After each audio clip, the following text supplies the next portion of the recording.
Center for Energy Policy. He's on stream, Boakye. Benjamin Boakye, good morning to you. Good morning. Good morning, my brother. Great. How are you? Great. Did you powder? You're looking so great. Charlie. We're learning from you. And I have representing the government of Nana Addo Dankwa Akufo-Addo, and then also the ruling New Patriotic Party. Of course, they helped in, again, retaining that seat in Kumewu yesterday. Awal Mohammed, the great Awal Mohammed is here. Thank you. He's a member of the Aswanse constituency chapter of the MPP. Thank you for joining me, Awal. Thank you so much for the opportunity. It's always a delight. You look great as well. Thank you. And then also Edem Agbana. Edem Agbana, well, until today, was always just a regular on the show, communicating for the opposition NDC. Now he's the, how would I describe you? Parliamentary candidate. The parliamentary candidate for Ketu North.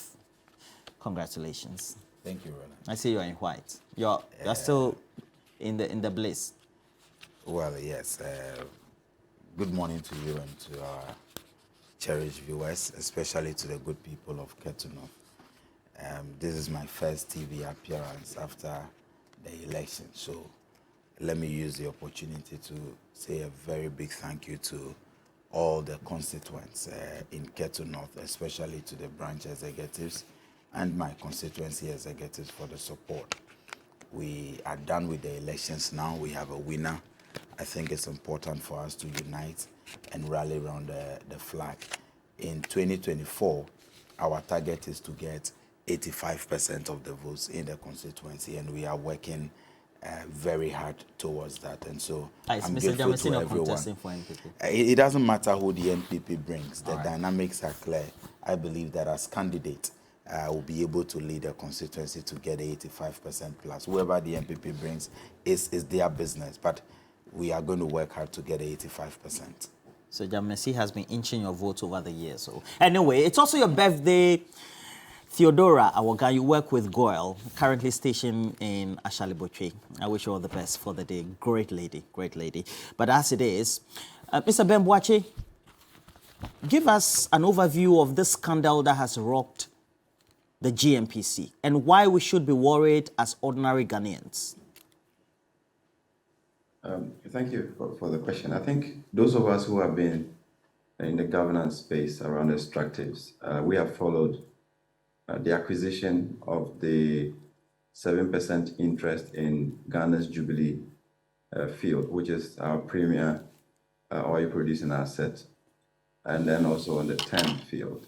So that was in 2021, and Adako decided to sell its interest in the block, and Ghana opted to preempt a share of the sale of the asset to Cosmos, an American company.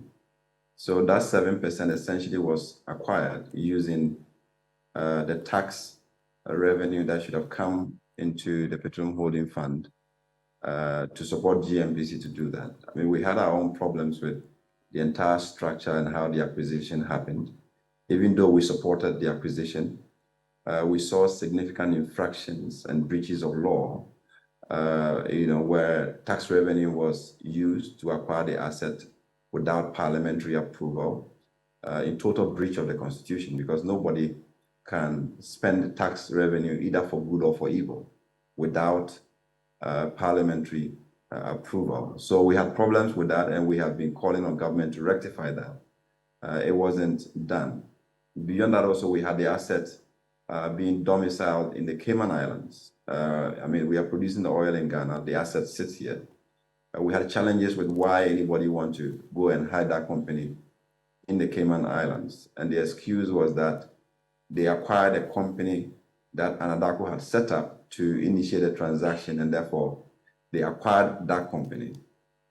I mean, that was just an explanation given, but we thought that once the asset was here, it was a matter of just handing it to GNPC, even if you acquired a company offshore.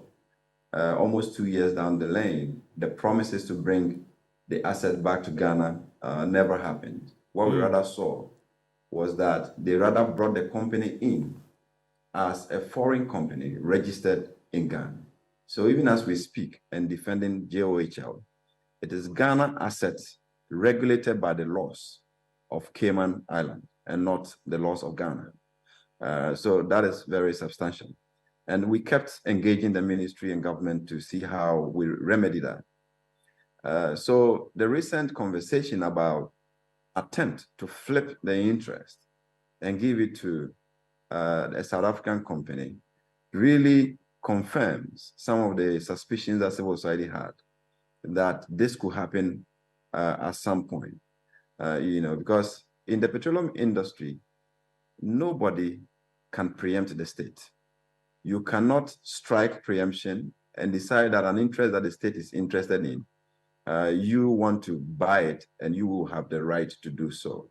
I mean, preemption, if I may explain briefly, is that when partners on a producing field or an asset, a partner decides to sell, there is usually an arrangement between the parties to say that if you want to sell, I can offer the same amount that anybody else outside our arrangement is offering, and I must be given the option to either buy it or buy a piece of it.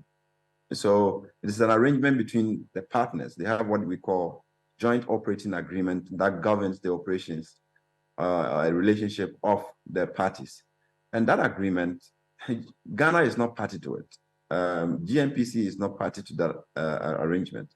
We rather have a super preemptive power, if I may put it that way, in the agreement that we sign with all the petroleum companies that come into the country, and to say that when they want to sell, we have the first right of refusal to buy the asset. So even when Cosmos was buying from Anadaco, we could have decided that as a country, we wanted 100% interest. And by law, and according to the agreement, they were enjoined to sell it to Ghana at the market value. All right, we opted for 7% of that. But no company can strike Ghana with preemption because we are the owners of the asset. So when we saw the excuses and the letters flying around coming from the board chairman and the CEO of Petroleum GNPC, the question that came to mind was, what were they thinking?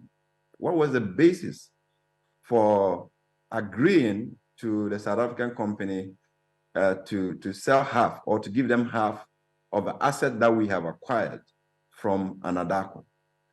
In any case, even if you are preempting an asset, it's the one who is selling that you preempt. To say that you are selling to A, I'm also party to this agreement, I can buy it.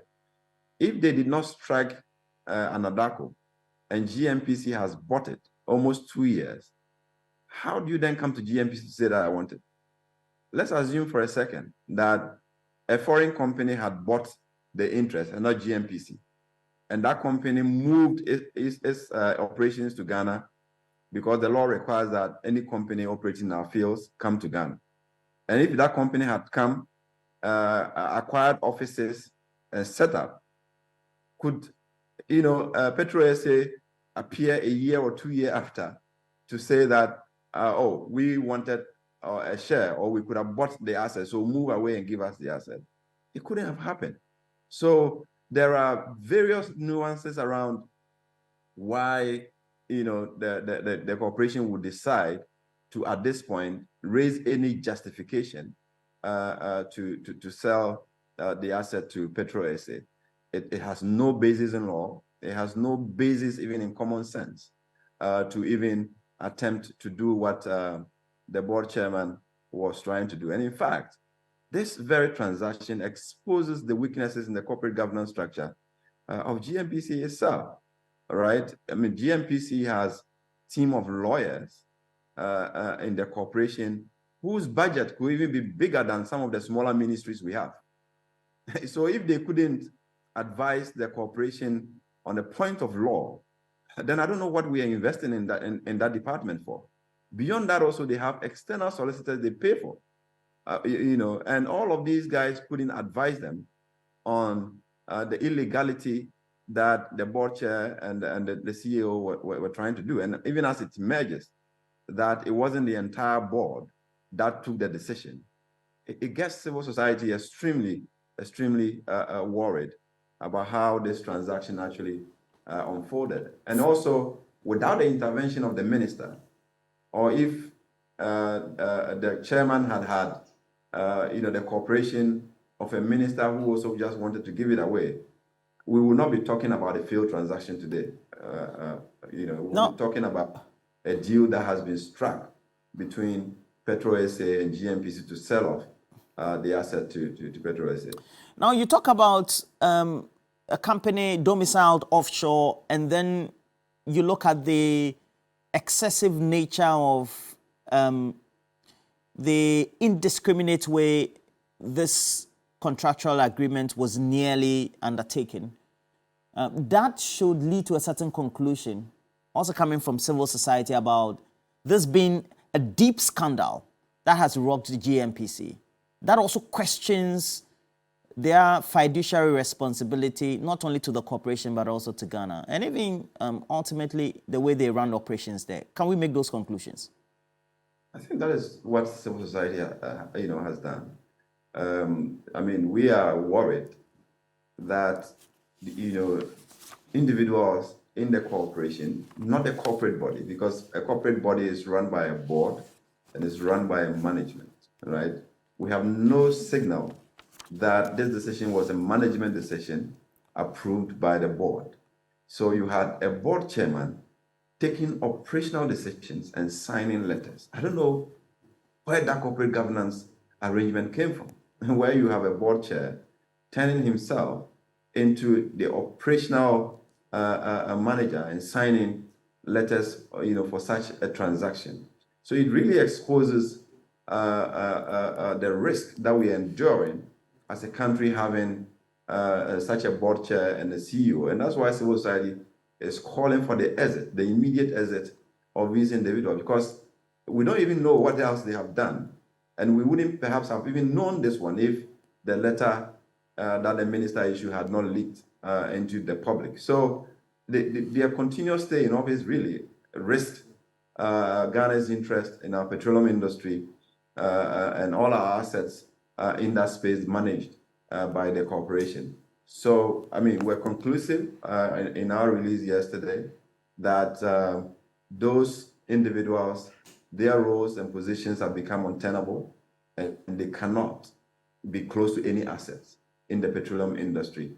If they could just decide on their own, concoct law, because the preemptive position that they had was not founded in law, but the chairman kept saying that they had a right to preempt, and therefore he was going to agree. So it was their own concoction to actually sign off that interest to Petro SA. What is even interesting is that Petro SA had, applied to take shares, to preempt some of the interests of Cosmos. But when the board chair began to deal with them, they let go of what they could actually have preempted, and then started following what GNPC, the state, a national oil company, which they could not have preempted. That's what they started, following, and did not conclude what they started with Cosmos. So, that is the situation, and we don't think that these individuals should continue to operate